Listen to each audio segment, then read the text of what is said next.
네, 6월 29일 장 마감 후 방송 진시황 방송 시작하겠습니다. 오늘 함께 하시는 분은 유한타증권 선릉역 지점의 박진희 부장님. 안녕하세요. 네, 안녕하세요. 네. 참 오늘 많은 분들이 기대하고 있을 겁니다. 오늘 8.15 노래방 시간이 들어왔거든요. 그러게요. 8.15 노래방 시간. 네. 그래서 딱 방송 시작하기 전에 딱 한 곡 또 먼저 또 연습하시고. 네. 그걸 또. 나는 솔직 담백하게 다 자백을 하는 스타일이라. 네, 제가 세 가지를 준비했는데 이 세 가지 버전 중에서 오늘 오다가 갑자기 생각난 게 있어서 그걸로 부를게요. 오늘 사실 시장이 글쎄요. 미국 시장 2.9% 빠진 거에 비하면은 덜 빠졌다고 해야 될까? 그걸로 위로를 삼아야 되나? 그러기에는 또 어떤 뭐 자동차도 그렇고 섹터들이 망가진 게 여러 개라 네. 참 오늘 마음이 심란하신 분들이 많을 거예요. 아, 저도 아침에 그 현대차 관련한 기사 보면서 장 시작 전부터 이거 좀 많이 빠지겠다 싶더라고요. 거기다 또 LG 에너지 솔루션 미국 투자 그 얘기도 하면서 또 2차 전지 많이 빠지겠네 싶더라고요. 그래서 지수는 많이 빠지겠구나 이런 생각을 했었는데 사실 뭐 지수 최근에 한 이틀 동안 지수만 세게 올라왔었잖아요. 그러다 보니까 또 지수만 많이 빠졌는데 항상 빠질 때도 같이 빠지잖아요. 올라올 때는 또 지수 관련주만 뭐 세게 올라오긴 했지만 그러다 보니까 또 특히 개인 투자자분들이 또 현대차 또 좋다는 얘기 요새 계속 많이 나오니까 그렇죠. 네, 이제 많이 주도주로 확정된 거 아니냐 이런 얘기 나왔을 거예요. 어제까지만 해도. 네, 맞아요. 어제까지만 해도 이제 시장 삼성전자 하이닉스 쉬는 동안 현대차가 이끄겠구나 뭐 이런 생각들 다들 하셨을 텐데 오늘 진짜 좀 망연자실하셨던 그런 하루이지 않았나 싶기는 합니다. 진짜로. 네. 이런 마음, 아픈 마음을 달래줄 수 있는 노래 선곡을 하셨기를 바라겠습니다. 네. 명곡으로. 명곡인가? 이거 제가 제가 그때 채팅방에서는 항상 그 서영은의 혼자가 아닌나 그거 부르겠다고 막 이랬었잖아요. 그래서 장 빠지면 이거 불러야지. 그리고 이제 또 장이 오르면 옆집 누나 불러야지. 장윤정 거 막 이렇게 생각했는데 다른 곡입니다. 끝까지 시청해 주셔야지만 들을 수 있습니다. 네. 마지막 부분에서 노래를 듣는 걸로 하고 조금 전에 근데 우리가 이 방송 시작하기 전에 참 우리 구독자분께서 우리 8.15 모니터 가족분 중에 한 분이 저희 그 작가한테 메일을 보내셔서 주소 물어보셨다. 그리고 간식, 맛있는 커피 꽁빵, 콩빵, 오트밀, 뭐 에너지바 이런 간식을 또 한 박스를 보내주셔가지고 네 저희가 또 우리 박 부장님이 또 다 잡아먹었습니다. 다 먹었어요. 커피 콩빵은 한 10몇 개 먹은 것 같은데요. 네, 맛있게 먹었어요. 네, 정말 맛있게 저도 잘 얻어 먹었습니다. 네, 뭐 이름 밝혀도 괜찮을 것 같은데 그쵸. 작가가 뭐 안 밝히는 게 좋지 않겠냐? 진짜요? 뭐 여쭤봤나 봐요. 그래서 하여튼 네 K님, 네 정말 감사합니다. K로 시작하는 님. 네, 하여튼 우리 박진희 부장님도 감사합니다. 맛있게 드셨다는 거. 네, 정말. 저희 스태프들도 다 맛있게 먹었습니다. 지금 이게 너무 배가 불러서 방송을 제대로 할 수 있을까 싶을 정도로 많이 먹었습니다. 네, 하여튼 뭐 하다 보면 또 말 많이 하다 보면 또 에너지가 소화되면서 금방 배가 꺼지죠. 자, 일단 우리 증시 얘기로 이제 넘어가 보죠. 자, 다시 이제 경기 침체 우려. 지금 미국 시장 보면 정말 불안정스럽다라는 게 어떻게 이렇게 이제 3% 정도 빠지는 거는 이제 별거 아니에요. 그냥 일상용화 됐어. 올랐다, 내렸다. 맞아요. 이게 고점에서도 그렇고 저점에서도 그렇고 징후가 있는데 제가 항상 말씀드리거든요. 고점에서도 변동성이 심해지고요. 저점에서도 변동성이 심하거든요. 지금도 바닥을 잡아가기 위한 일정이 좀 과정이다라고 보실 수도 있을 것 같아요. 사실 뭐 경기 침체냐 아니냐 뭐 논란도 있고 경기 침체는 아니다라고 하는 사람, 뭐 이미 경기 침체다라고 하는 사람, 뭐 이런 사람들 좀 많이 있고 뭐 학자들이라든지 뭐 연준 위원들도 계속 논란이 있습니다만은 사실 뭐 미국의 금융 당국에 있는 사람들은 아니라고는 하잖아요. 본인들은 좀 아니다라고 하는데 뭐 일단 기본적으로 우리 마음에는 이미 침체잖아요. 내 계좌가 이미 침체잖아요. 그죠? 그렇다 보니까 그 논란보다는 항상 그런 것 같아요. 논란 속에서 나중에 침체다라고 밝혀졌을 때는 이미 침체잖아요. 그럼 오히려 그러고 나면 좀 올라오는 케이스도 사실 많은데 지금은 좀 뭐 확인 과정이 좀 더 개인적으로 필요하지 않을까. 그러니까 뭐 여러 가지 징후들, 우리가 보는 징후들, 뭐 물가 부분도 있고 주변에서 여러 가지 뭐 이런 것을 봤을 때 이 정도면 정말 침체다라고 느낄 정도의 징후들은 분명히 있지만 뭐 수치를 가지고 판단하시는 분들한테는 아직까지는 좀 아닐 것이다라고 생각하는 것처럼 제가 생각할 때도 그래도 다음 달까지는 한번 뭔가 조금 더 봐야 된다라는 생각을 가지고 좀 시장을 보고 있습니다. 사실 지금 시장은 정답은 모르겠다죠. 어떻게 될지 아무도 몰라. 아, 정말요. 맞아요. 예, 알 수가 없어. 그래서 우리가 한 방향을 딱 찍어놓고 그냥 이렇게 될 거야라고 막연하게 좀 밀기에는 참 불안스러워요. 눈치를 계속 볼 수밖에 없어요. 지표를 확인하고. 맞아요. 항상 증시는 그런 것 같아요. 예측의 영역이 아니라 대응의 영역이라고 저희가 항상 말씀을 드리잖아요. 그래서 예상해놓고 그 예상하는 방향으로 배팅을 했는데 그게 잘못됐을 때 다가올 수 있는 그 결과는 좀 어마어마하잖아요. 그렇기 때문에 항상 확인해가면서 좀 천천히 좀 시장에 좀 대응해 나가는 전략이 지금 바닥권에 있을 때는 맞겠다. 사실 지수가 저희가 생각하는 수준 지금 2,300 정도부터 시작해서 2,420까지 그냥 가파르게 올라왔다가 지금 다시 또 이제 주저앉으면서 2,380 깨져 있는 상태잖아요. 뭐 일단은 제가 생각할 때는 2,300선 정도를 바닥으로 놓고 계속 변동성 왔다 갔다 하면서 또 주도주를 찾아나가는 과정 내지는 또 낙폭과대주들한테 어느 정도 좀 룸을 만들어주는 과정 이런 부분들은 좀 계속 시장에 있어서 좀 있지 않을까 싶습니다. 사실 뭐 지수는 지금 많이 빠졌지만 또 상대적으로 잘 버텼던 오늘 자동차하고 2차 전지가 많이 빠졌지만 또 반대로 뭐 원전 ETF 상장하면서 원전 관련된 종목들 그다음에 또 에너지 관련된 종목들 중에서 뭐 태양광주라든지 뭐 풍력주 이런 것들도 반대로 좀 강한 흐름 보이고 있잖아요. 그렇다시피 시장에 있어서 하락장도 그렇고 뭐 바닥이든 고점이든지 간에 항상 주도 종목군들은 있으니까 너무 뭐랄까요? 물론 뭐 내가 가지고 있는 종목이 빠졌으면은 그 올라가는 종목들은 눈에 안 보일 수도 밖에 그렇죠. 없겠지만 기본적으로 시장이 좀 바닥을 잡아 나가는 뭐 롤링의 과정 등락하는 과정 이런 과정 중에 일부가 지금 시장에서 좀 이루어지고 있다 흐름상으로는 좀 그렇게 봐주시면 좀 마음이 조금이라도 가볍지 않을까 싶습니다. 네, 알겠습니다. 하여튼 지금 우리 아침 라이브 방송에서도 민재기 팀장이 이렇게 그 데이터를 보니까 정부 주도하에 만들어진 펀드들, ETF 뭐 이런 것들이 초기 한 3개월 동안은 수익률이 상당히 높더라고요. 그다음에 예전에 물론 메타버스 ETF도 그렇지. 그랬었고 2차 BBIG 전지 뭐 이런 여러 가지 것들. 2차 전지 ETF도 그랬었고 맞습니다. 네, 그러니까 결국 그 안에 담겨 있는 주식은 그 펀드에서 ETF 내에서 자꾸 이제 매입을 할 수밖에 없으니까. 맞아요. 예, 수급이 일단 받쳐주니까 그 주식들은 좀 올라간다라고 봐야 되겠죠. 장이 안 좋을 때도 그나마 잘 버티겠죠. 그 ETF 같은 경우는 특히 그리고 정부에서 지금 정부가 주도하는 산업이 원전, 그죠? 원전하고 그다음 또 뭐 있더라? 반도체. 뭐 반도체는 요새 좀 많이 빠졌습니다만은 특징적으로 좀 밀고 있는 산업들이 있잖아요. 그러다 보니까 그런 부분과 관련되어 있는 아까 말씀하신 그런 상장지수 펀드 같은 경우는 뭐 수급적으로 수혜를 볼 수밖에 없겠습니다. 그래서 최근에 보면은 그 펀드에 제일 많이 담아 있는 게 보통 뭐 한전, 그다음에 두산 에너빌리티, 그다음에 뭐 한전 기술인가 뭐 이런 한전 것들. 기술, 뭐 한전 KPS 뭐 네, 이런 그런 것들인 것들하고 이제 전력성 관련되어 있는 뭐 저희 예전에 차트로도 좀 말씀드렸던 종목들이긴 한데 뭐 LS 일렉트릭하고 뭐 현대 일렉트릭 이런 것도 좀 들어 있고요.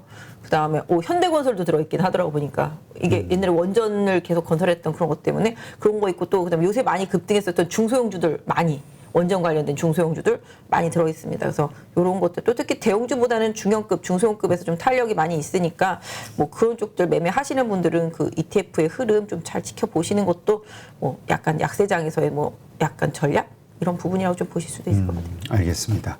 하여튼 이렇게 변동성 큰 장세.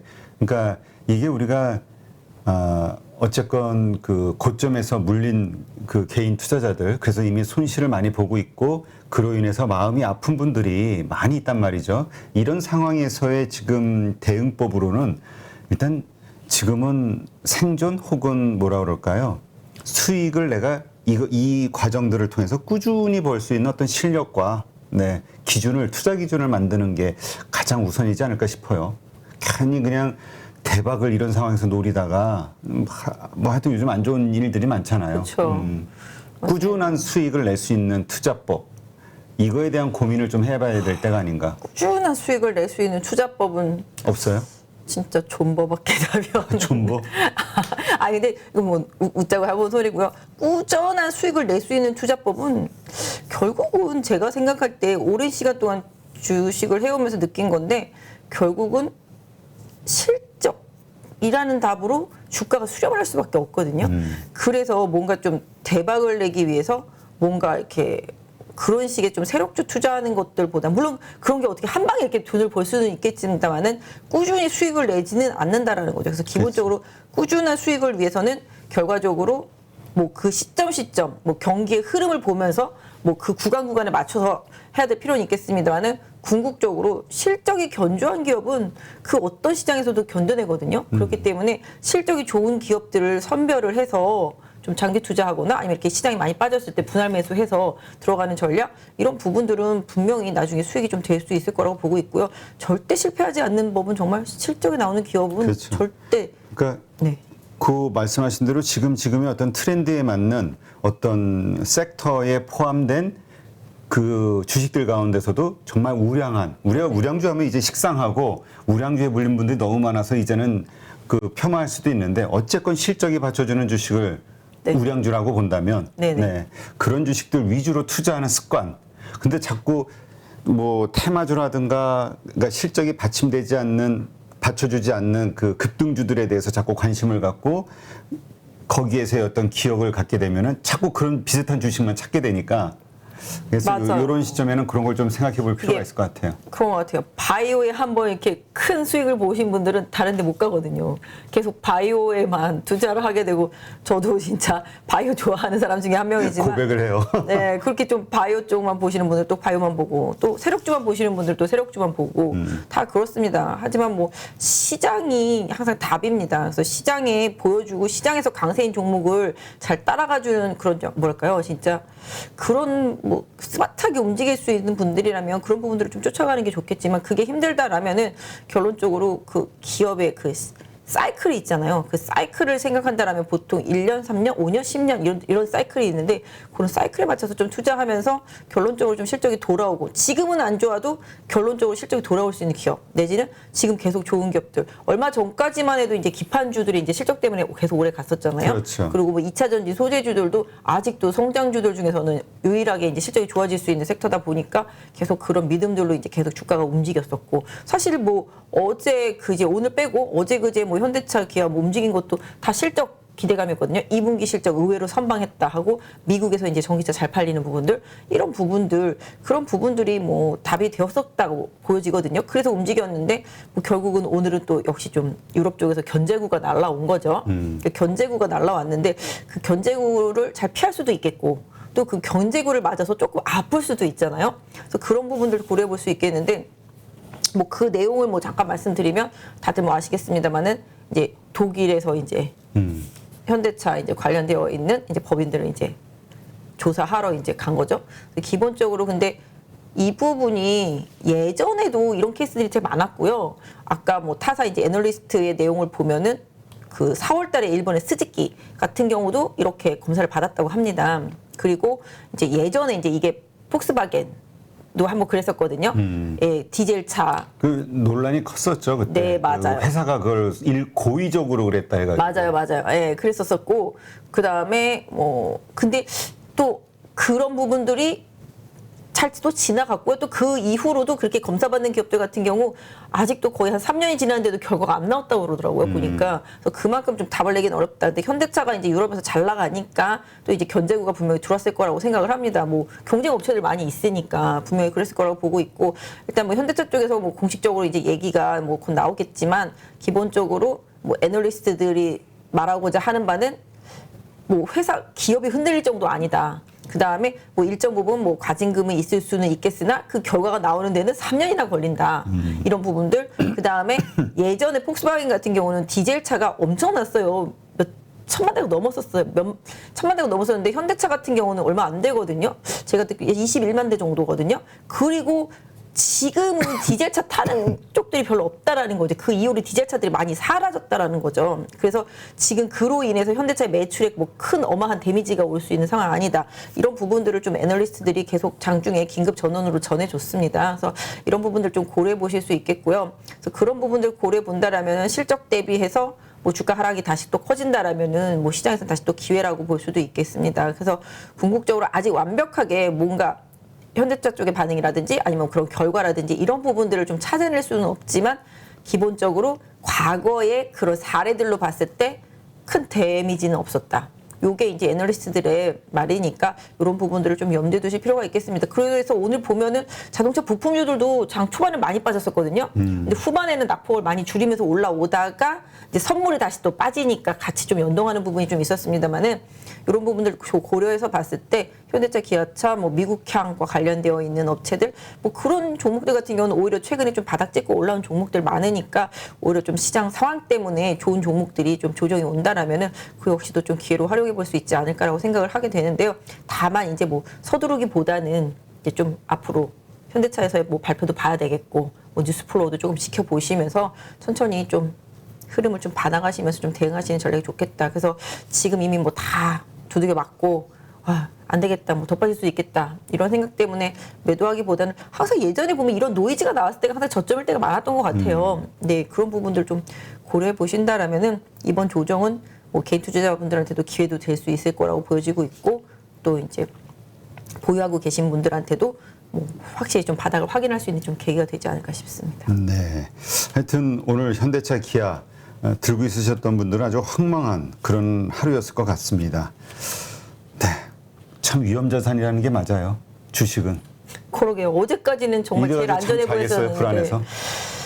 어제 바람이 많이 불어가지고 요새 잠을 못 자겠더라고 시끄러워서. 아니 진짜 오늘 바람이 어제 아침에 딱 나오는데 바람이 무섭다는 생각을 오랜만에 해봤어요. 막 진짜 뭐 날아다닐 것 같고 네. 간판도 올 것 같고 정말, 네. 너무 세더라고요. 어제하고 그제밤에는 저는 진짜 바람 때문에 1시간 단위로 계속 깬 것 같아요 진짜로. 그러니까 뭐 자연도 막을 수가 없지만 또 이런 주식시장에서의 이런 갑작스러운 사건도 저희가 막을 수는 없으니까. 근데 이렇게 비 오고 그러니까 환경이 침울해질 때 그때 이런 일들을 겪게 되면은 이 멘탈이 또 그때 순간적으로 붕괴될 수 있단 말이에요. 분위기에 휩쓸리면서 이럴 때일수록 그래서 잘 관리를 하지 않으면 실수할 가능성이 되게 높아요. 네, 멘탈 관리 많이 중요한 것 같아요. 뭐 날씨 예전에는 그랬었는데 날씨랑 주가랑 상관관계를 막 연구하는 사람들도 있었거든요. 그 시간에 주식을 사라고 그러지. 아니야, 진짜로 그래서 이렇게 막 비 오고 흐리고 이런 날은 주가가 빠지고 해가 쨍한 날은 또 주가가 올라가고 이랬었는데 그게 다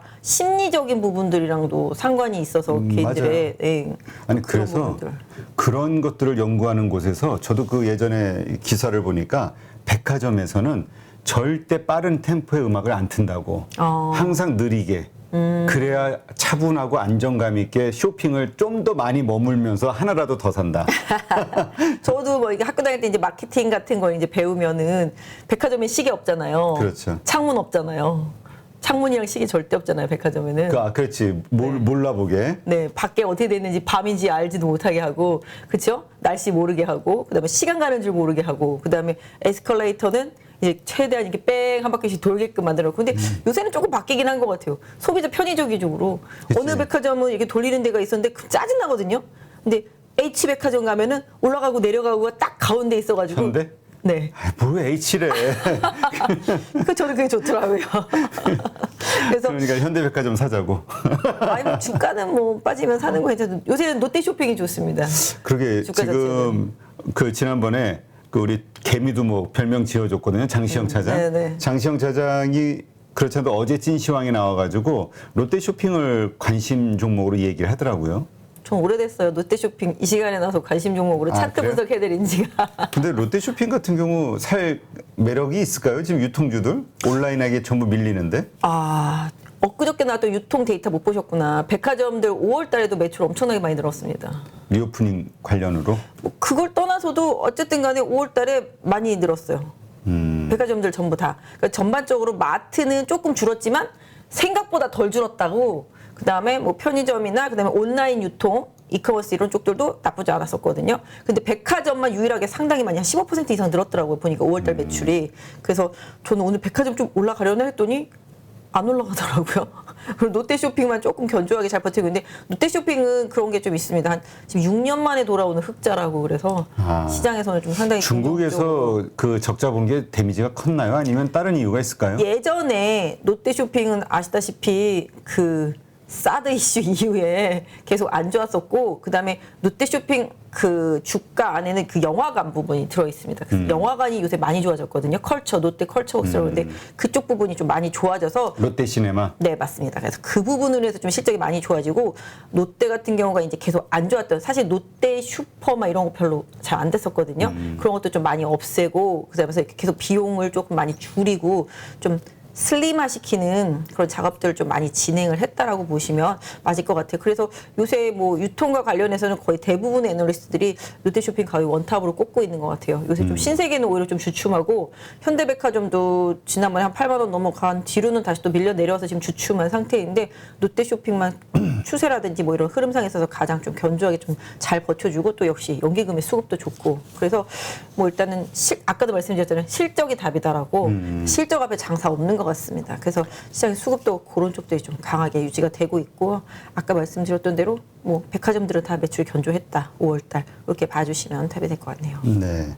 자, 지금 윤석열 대통령 G7 정상회담 여기 이제 참석을 하고 있는데, 요즘은 나오는 뉴스를 보면은 우리가 그 나토하고 뭔가 자꾸 협력점들이 찾아지면서 나토 국가들에게 방산주에 대한 그 입찰 가능성이 커졌다.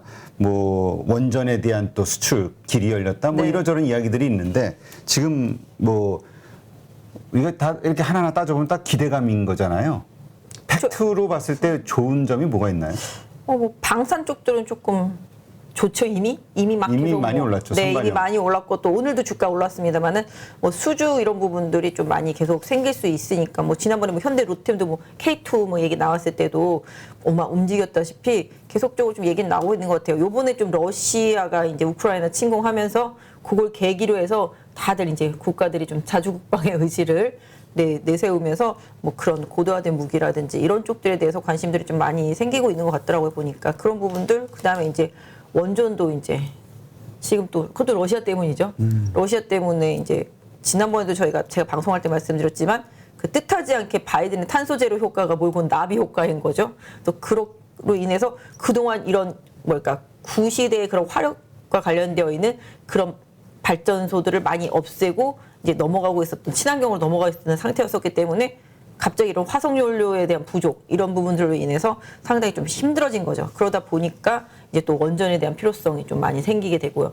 뭐 원전 같은 경우가 뭐 물론 환경적인 부분에 있어서 또 그 주변에 사시는 분들이라든지 뭐 나중에 폐 연료는 어떻게 해야 되냐 뭐 이런 부분들 때문에 우려하시는 분들 많긴 한데요.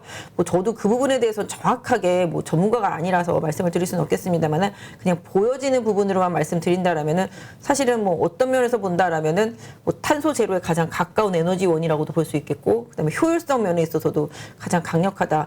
역시 전기차 시대의 가장 화두가 어떻게 전기를 잘 생산을 해서 싸게 타고 갈 수 있느냐 이거잖아요. 근데 전기차를 타려면 에너지 효율성이 높게 전기를 공급을 해야 되는데 원전만한 게 또 없거든요. 사실 근데 전기를 뽑아내려면 결국은 보세요. 탄소 제로로 가기 위해서 뭐 가스라든지 뭐 그다음에 석유라든지 석탄이라든지 이런 거로 인한 발전을 계속 줄여나가야 되는데, 전기차를 타려고 이거를 더 떼야 되는 상황이 오면 그건 좀 그런 거잖아요. 그렇다고 이 모든 걸 풍력이나 태양광이 해결해 줄 수 있는 부분은 분명 또 아니고요. 그러다 보니까 아마 좀 원전이 더 많이 부각이 됐다라고 보실 수가 있을 것 같아요. 그래서 요새 좀 그런 거잖아요. 딜레마가. 전기를 타야 되는데 지금 전기요금 오르잖아요. 내일부터 또 전기차 충전 가격도 또 오릅니다. 그러다 보니까 이게 내가 완성차를 뭐 한 3천만 원 주고 살 수 있는데 전기차를 사려면 뭐 한 6, 7천, 8천 막 가잖아요. 그리고 보조금 줘도 한 6천대 막 이렇게 내려올 거란 말이죠. 그러면 내가 3천만 원짜리 차를 사려다가 그 갭이 생기잖아요. 이 갭을 뭐 1년에 15,000km 이상 타는 분들은 10년. 그 이하로 타는 10,000km 이하로 뭐 타는 분들은 15년 걸린다고 그러더라고요. 그럼 전기차를 탈 의미가 없어지잖아요. 그러니까 뭐 물론 환경을 생각해서 타는 거는 맞다라고 보겠지만, 또 근데 그 환경을 생각해서 나는 전기차를 타고 싶은데 그 전기차를 타기 위해서 만드는 전기는 환경을 해쳐. 그럼 이게 뭐냐 말이죠. 그죠? 그러니까 그런 부분들에 대한 생각이 많이 깊어지고 있는 것 같아요. 그래서 지금 우크라이나 침공 때문에 지금 뭐 독일도 석탄 발전 늘린다면서요. 거꾸로 이제 그런 부분들 생기고 유럽 같은 경우는 우리는 요번에 가스 가격, 전기 가격 오르지만 유럽은 지금 이미 엄청나게 많이 올려져 있거든요. 작년부터 시작해서 그러다 보니까 지금 유럽이 제일 힘든 것 같아요. 지금 제가 보니까 그런 에너지 관련해서 본다라면은 러시아가 우크라이나 침공하고 나서 가장 피본되는 바로 유럽인 거죠. 기본적으로 특히 독일도 그렇고. 왜냐하면은 러시아가 침공하고 나서 수출 못한 거 아니잖아요. 전부 다 인도하고 중국이 다 수입해서 특히 그 중에서 인도는 수입해서 정제까지 해서 미국에 팔아먹고 있더라고요. 보니까. 그러면 피해는 누가 받냐? 유럽인 거죠. 미국에서 그치. 비싼 가스 들여와야 되고, 그죠? 또 이제 인도에서 이렇게 또 들여오기도 하고 또 석탄 발전해야 돼. 이러다 보니까 유럽 경제가 상당히 조금 힘든 거는 맞는 것 같아요. 그래서 그러니까 뭐 그런 얘기도 있어요. 사실 우크라이나 전쟁은 미국이 마음 먹으면 언제든 끝난다. 네, 맞아요. 왜냐면 지원 안 해주면. 무기만 지원 안 해주면 끝이거든요. 근데 이제 가는 것은 이제 러시아에 대한 여러 가지 그런 이해관계 약화시키는 힘을 뭐 이러저런 의도가 있는 거 아니냐 그런 차원에서 지금 흘러가는 것도 뭐 이게 이제 유럽 국가들 사이에서 이제 생기는 불만일 수도 있는 거잖아. 이거 그렇죠. 뭐야? 결국 알고 봤더니 미국만 좋은 거 아니야? 뭐 이런 생각들. 그것도 그렇고 아 뭐야 바이든이 탄소 제로 하자고 해서 우리도 동의해주고 잘 따라줬는데 괜히 또 러시아하고 중국 좋은 일만 시켰네 이렇게 되는 부분들이 생기잖아요. 그렇죠. 그래서 지금 바이든이 이끄는 이제 미국 진영과 그다음에 이제 푸틴이나 또 이제 시진핑 이런 견제 들어가는 이런 부분들이 있잖아요. 그러니까 어떤 면에서 본다라면은 예전에 이제 트럼프 시대부터 이제 뭐 아메리카 퍼스트 외치던 그런 부분들이 이제는 그러거나 말거나 내가 살아야 되겠다는 생각으로 이제 조금씩 거기서 이탈하려고 하는 움직임들도 사실 생기잖아요. 유럽도 내가 죽겠는데 그렇잖아요. 그래서 뭐 러시아에 대한 제재를 얼마나 강하게 이끌어갈지 모르겠는데 사실 뭐 이번에 러시아 디폴트도 그게 디폴트가 아니라 그거잖아요. 나는 돈을 주고 싶은데 니네가 금융 규제를 했으니 나는 돈을 줄 수가 없네? 뭐 이런 거잖아요. 그러니 또 유럽도 그렇고 여러 국가들한테서 나는 러시아한테 돈을 받아야 되겠는데 이 금융 제재 때문에 돈을 못 받네? 이렇게 되는 거잖아요. 그래서 그런 부분인 거라서 뭐 실제 디폴트 상황은 아니다라고 보여지겠고 실질적으로 아무튼 요번 건으로 인해서 가장 수혜를 많이 본 쪽은 이제 사우디, 막 이런 중동 쪽들, 아랍 쪽들이고요. 그다음에 이제 중국도 뭐 에너지를 갖다가 30% 이상 할인된 걸로 이제 들여와서 지금 경기를 막 부양하고 뭐 이런 부분들로 인해서 물가가 좀 안정화되고 있는 모습. 오히려 중국 같은 경우는 돈도 풀고 이렇기 때문에 그래서 중국과 이제 미국과 뭐 중국과 러시아, 뭐 미국과 유럽 뭐 이 사이에서 이 대립 관계가 나중에 어떻게 정리가 될지 모르겠습니다만은 뭐 푸틴이라든지 뭐 시진핑을 견제하려고 했던 바이든의 입장에서 본다라면은 상당히 좀 진퇴양난인 상황인 거죠. 이러지도 못하고 저러지도 못하고 미국 경기도 지금 좀 흔들려지고 있으니까 그런 부분들 고려해 본다라면은 어떻게 해서든지 간에 좀 빨리 전쟁이 끝나게 되겠습니다. 젤렌스키도 뭐 겨울이 오기 전에 끝내고 싶다. 이렇게 말을 한 거 보면 어떻게든 빨리 끝내줘. 막 이런 것 같아요, 느낌이. 그러니까 서로 뭔가 명분을 갖고 좀 서로 물러날 수 있는 이게 있어야 되는데 맞아요. 예, 명분이 이거는 결국 미국이 하여튼 뭐 모르겠어요. 정치적인 거는. 맞아요. 하여튼 푸틴도 그렇고 하여튼 이제 이게 좀 빨리 끝나야 우리가 좀 경제적으로 살아나니까. 네, 맞습니다. 그래서 결자 해지라고 이게 끝나야 모든 침체에 대한 우려감은 그냥 자연스럽게 실마리가 그런 거 있잖아요. 실탈해서 실 그 하나 찾게 써서 실마리 하나 풀기가 어려운데 그걸 풀고 나면 우수수수수 다 한꺼번에 잘 풀려버리잖아요. 그렇게 될 수 있는 단초가 이제 러시아, 우크라이나 이 문제라고 보시면 답이 되지 않을까 싶습니다. 하여튼 어려운 상황입니다. 자, 그렇다면 지금 이러한 환경, 하여튼 지금 그 우리가 이러한 환경 때문에 가지고 있는 신재생 에너지에 대한 섹터들에 대한 지금 그 어떤 슈팅, 이 상승 이런 관점 어떻게 봐야 될까요? 근데 일단은 지금 에너지 가격이 워낙 강세인 것도 맞고, 원전도 막 네, 그렇고. 그렇고 해서 지금 신재생 에너지 쪽들이 최근에 강세잖아요. 그리고 원전도 워낙 강세고, 그러니까 원전은 뭐 우리나라로만 치면은 뭐 어쩔 수 없는 정책적인 부분이라서 앞으로 그쪽에서 만약에 실적이 나온다라면은 궁극적으로 그쪽에 있는 기업들이 분명히 좀 시장을 리딩할 수 있는 한 코너가 될 수 있을 거라고 보고 있고요. 실질적으로 지금 최근에 보셨을지 모르겠습니다만은 제가 지지난주부터 OCI가 수상해서 이 시간을 통해서도 말씀드렸었거든요. OCI도 요새 완전 급등 많이 했거든요. OCI하고 하나솔루션하고 이게 이제 미국의 태양광 늘리는 부분들이 좀 수혜를 받는 부분이 분명히 있었고 그 다음에 오늘 보면은 이제 어저께부터 저 CS 윈드하고 이제 상강 M&T 같은 이런 풍력과 관련되어 있는 업체들이 좀 많이 오르기 시작하는 부분인 거죠. 그래서 결론적으로는 이런 보조 수단도 분명 필요는 하다. 하지만 이쪽이 주 에너지원은 분명히 아니다라는 점은 좀 염두에 두실 필요가 있겠습니다. 다만 이제 분명히 필요한 부분이고 이제 바이든이 이번에 뭐 G7에서도 뭐 얘기를 하면서 계속 투자하는 인프라 투자 부분 얘기를 했기 때문에 오늘만 딱 보시면 그런 다 오늘 올라온 종목들은 다 에너지와 관련이 있어요. 그러니까 어떻게든지 간에 에너지랑 관련이 있어요. 뭐냐 하면은 그렇게 신재생 에너지도 에너지, 그다음 원전도 에너지, 그다음 또 무슨 얘기가 있었냐 하면은 이제 중동 쪽에 이제 에너지로 인해서 돈을 많이 벌었잖아요. 그러다 보니 또 새롭게 투자를 해야 되니까 그렇지. 그쪽에 사우디에 무슨 네옴시티인가요? 있어요. 그거 한 640조 투자되는 거래요.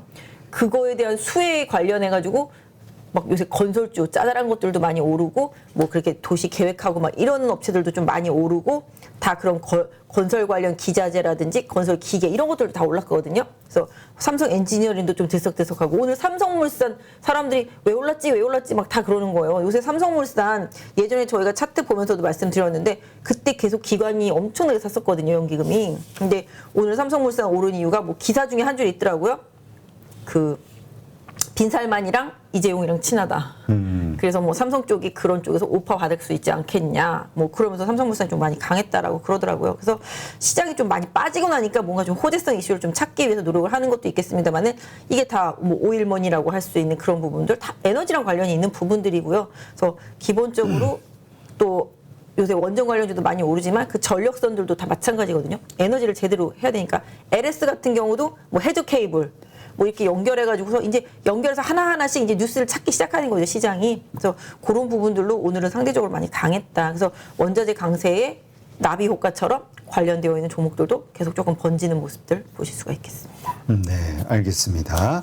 하여튼 그러한 관련 지금 좋은 흐름을 보이고 있는 것들 아직은 더 보유 관점인가요? 아니면 이렇게 좀 좋다 할 때 이제 슬슬 매도를 준비해야 될까요? 저는 좀 그쪽은 아직까지는 좀 트레이딩 관점? 뭐 많이 올라가면 팔고 다시 또 빠지면 사고 뭐 이러면서 좀 시장에서 완전히 추세가 꺾이지 않는다라면은 따라갈 필요가 있고 특히 원전 관련주들은 그 ETF까지 좀 생겼기 때문에 흐름은 좀 주요 종목들은 좀 유효하지 않겠나라고 보여지고 있고요. 특히 그 원전 ETF에 들어있는 그런 전력성 관련 회사들 같은 경우는 최근 수익이 상당히 좋거든요. 그래서 그런 부분들은 고려해 봐야 되겠고 건설 같은 경우는 뭐 지금 완전히 망가져 있잖아요. 그렇죠. 주가들이 그렇기 때문에 뭐 이걸 빌미로 해서 어떤 흐름이 나올지는 모르겠는데 사실 건설주들은 국내가 완전히 지금 건자재 가격들이 너무 많이 오르고 분양 가격 많이 오르고 또 건설이 완전히 거꾸로 침체 분위기로 가고 있어서 안 좋은 상황인데 만약에 뭐 사우디를 모멘텀으로 해서 움직인다라면 또 시장에서 좀 빈틈이 될 수도 있지 않나 싶기도 합니다. 네, 알겠습니다. 자, 요즘 외인들이 화장품, 그다음에 면세점 관련해서 좀 매수를 하고 있는 것 같아요. 이유를 어떻게 봐야 될까요? 그냥 쇼커버, 그냥 단순한 공매도 쇼커버로 그냥 치부하시는 분들도 많아요. 일부 공매도 쇼커보드 매수죠. 쇼커보드 매수이긴 한데 최근에 정말 아모레 퍼시픽 완전히 박살났었잖아요. 실적 우려감 때문에 좀 박살이 났었고 뭐 LG 생활건강도 고점에서 한 3토막 이상 났을걸요? 3토막 이상 났고 아모레 퍼시픽도 3토막 이상 났고 그런 상태인데 이게 말이죠. 화장품이라는 게 제가 화장품 산업은 안 된다고 계속 생각을 하고 얘기를 했었는데 오늘 기사로는 이런 거죠. 중국에서 방역 조치가 좀 완화됐다. 뭐 한 14일에 7일 정도 이렇게 가다두고 뭐 이런 부분들이 뭐 7+3으로 바뀌었다. 뭐 이래서 혹시라도 이제 유동인구라든지 돌아다니다 보면 이제 중국에서 화장품이 조금 더 팔리겠지라는 뉘앙스 하나. 그 다음에 2년 만에 김포공항에 면세점이 오픈을 했다. 그게 두 번째.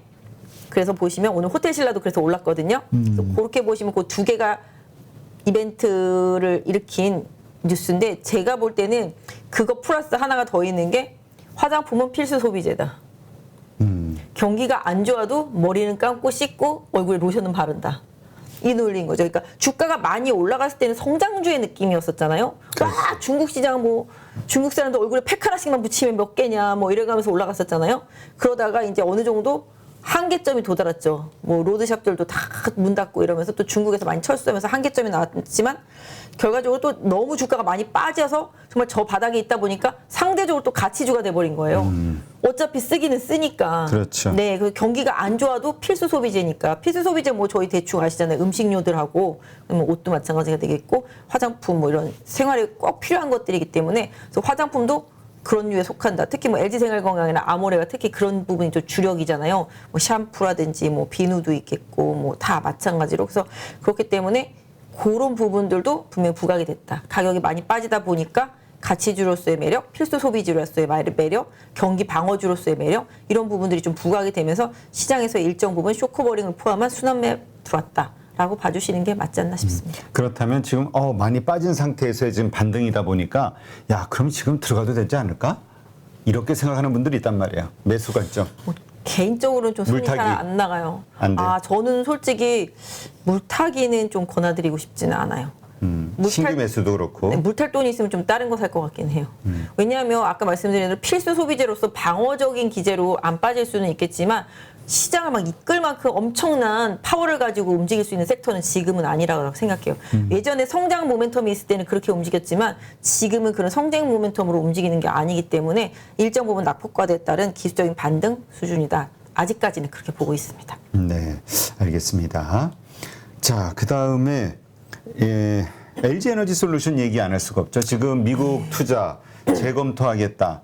이게 지금 보니까 이 인플레이션에 대한 그것들 때문에 비용이 생각보다 훨씬 많이 들어가게 되는 것 같고 2조가 넘어간다고 그러니까. 네. 뭐 그때 처음에 생각했던 것보다 비용 많이 들어가겠죠. 내가 지금 환율이 엄청 오르고 원자재 가격이 엄청 올랐으니까 요만큼의 돈을 가지고 이만한 공장을 지을 수 있었는데 지금은 이만큼의 돈을 가지고도 요만큼의 공장밖에 못 짓는 상황이 된 거잖아요. 그러다 보니까 뭐 그런 얘기가 나왔는데 이것도 역시 타사 애널리스트의 전언을 따르면 안 한다는 게 아니다. 그렇죠. 하긴 할 건데 비용적인 부분에 대한 검토를 하고 있는 거다. 그리고 지금 그 엘레바마 쪽에 하는 거잖아요. 근데 그쪽이 맞나요? 엘레바마 쪽인가? 아무튼 그쪽에 한 공장이 기존의 그런 빅 기업들 뭐 GM이나 포드나 이런 쪽들이 아니라 그런 스타트업들 뭐 루시드라든지 뭐 이런 애들 있잖아요. 뭐 리비안이라든지 이런 쪽들 스타트업이랑 하려고 했던 그런 공장들이었다. 그렇기 때문에 이게 이렇게까지 빠질 일이냐 뭐 이런 멘트가 이제 장중에 나왔었습니다. 하지만 뭐 그건 그분의 생각인데 지금은 시장이 이렇게 생각하겠죠.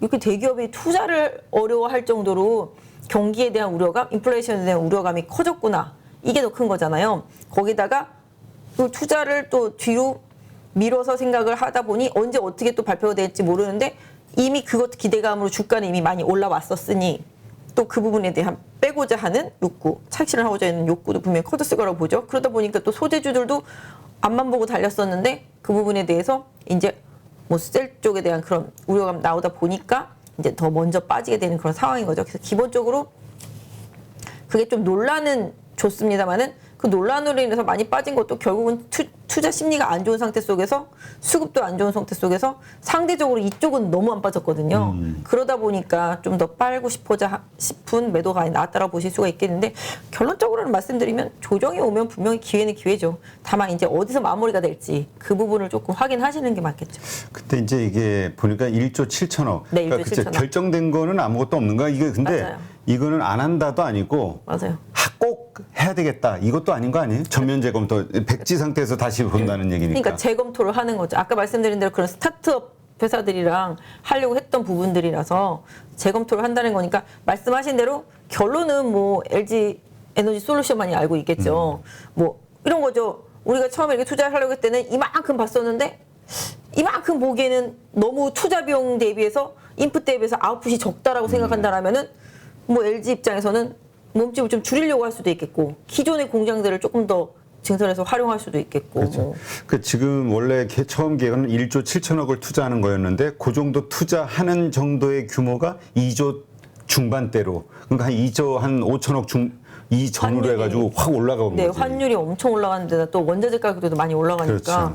그런 비용 부담이 값이 생겼. 근데 이거는 LG에너지 솔루션만의 문제가 아니라 그 다른 그 이번에 마찬가지예요. 다 그 하기로 했던 현대가 됐든 뭐 맞아요. 삼성이 됐든 다 똑같은 문제일 것 같아요. 그러니까 비용 이게 맞아요. 증가. 현대차도 그렇고 삼성도 반도체도 마찬가지가 되겠고 그다음에 뭐 SK도 마찬가지가 되겠고 SDI도 마찬가지고 다 투자하려고 했던 기업들의 모든 고민인 거죠. 그러다 보니까 얘네만 그런 게 아니라 그럼 다른 기업들도 이럴 수 있겠네라는 심리적으로 압박감이 다가오니까 2차 전지 소재주들이 오늘 좀 더 강하게 많이 빠졌던 것 같아요. 네.